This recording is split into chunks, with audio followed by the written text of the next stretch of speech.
കേന്ദ്ര സർക്കാർ സംഘടിപ്പിക്കുന്ന ഇംപാക്ട് ഉച്ചകോടിക്കെതിരെ ലോക്സഭാ പ്രതിപക്ഷ നേതാവ് രാഹുൽ ഗാന്ധി രംഗത്തെത്തിയിരിക്കുകയാണ്. സംഘടനാ പിഴവുള്ള PR കാഴ്ചയാണ് ഉച്ചകോടിയെന്നാണ് അദ്ദേഹം കുറ്റപ്പെടുത്തിയത്.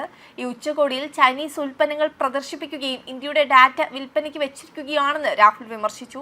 ഇന്ത്യയുടെ കഴിവും ഡാറ്റയും ഉപയോഗപ്പെടുത്തുന്നതിന് പകരം ഉച്ചകോടിയിൽ കാണാനാവുന്നത് PR കാഴ്ചയാണ്. ഇന്ത്യൻ ഡാറ്റ വിൽപ്പനയ്ക്കും ചൈനീസ് ഉൽപ്പന്നങ്ങൾ പ്രദർശിപ്പിക്കുകയും ചെയ്തിരുന്നുവെന്നും രാഹുൽ എക്സിൽ കുറിച്ചു.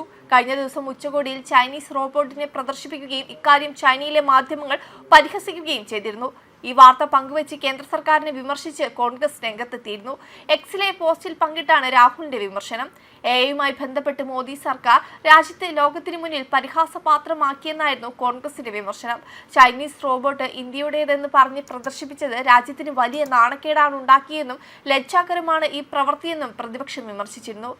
ഗാൽഗോട്ടിയ സർവകലാശാലയാണ് വിവാദത്തിന് കാരണമായ റോബോട്ടിക് ഡോഗിനെ പ്രദർശിപ്പിക്കാൻ എത്തിച്ചത്. സർവകലാശാലയുടെ സെന്റർ ഓഫ് എക്സലൻസിയാണ് ഈ റോബോ ഡോഗിനെ നിർമ്മിച്ചതെന്നായിരുന്നു സ്റ്റാളിന് നേതൃത്വം നൽകുന്ന പ്രൊഫസർ സ്നേഹ സിംഗ് അവകാശപ്പെട്ടത്. എന്നാൽ ഓറിയോൺ എന്ന പേരിൽ പ്രദർശിപ്പിച്ച ഈ റോബോട്ടിക് ഡോഗ് യഥാർത്ഥത്തിൽ ചൈന നിർമ്മിച്ച യൂണിട്രി ജിയോ 2 ആണെന്ന് തെളിഞ്ഞിരുന്നു. സംഭവം വിവാദമായതോടെ ഗാൽഗോട്ടിയസ് സർവകലാശാലയുടെ എക്സ്പോയിലെ സ്റ്റാൾ ഒഴിവാക്കാൻ ആവശ്യപ്പെട്ടുവെന്ന് സർക്കാർ അറിയിച്ചു.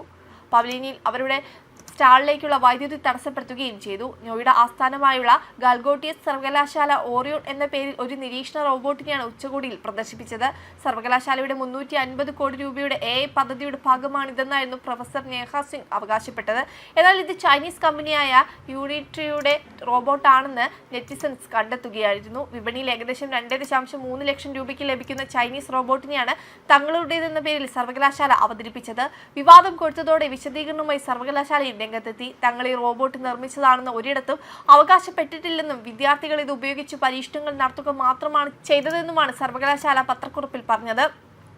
എന്നാൽ ഈ വിശദീകരണവും വ്യാജമാണെന്ന് സോഷ്യൽ മീഡിയ ഉപയോക്താക്കൾ തെളിവ് സഹിതം പുറത്തുവിട്ടു.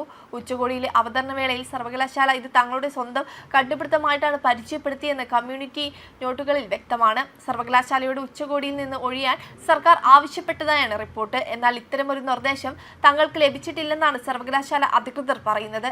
മേഖലയിൽ ലോക നേതാവാകാൻ ഇന്ത്യക്ക് സാധിക്കുമെന്നതിനിരിക്കെ ഇത്തരം വ്യാജ പ്രചരണങ്ങൾ രാജ്യത്തിന്റെ വിശ്വാസ്യതയെ ബാധിക്കുമെന്ന് രാഷ്ട്രീയ നിരീക്ഷകർ ചൂണ്ടിക്കാട്ടുന്നു.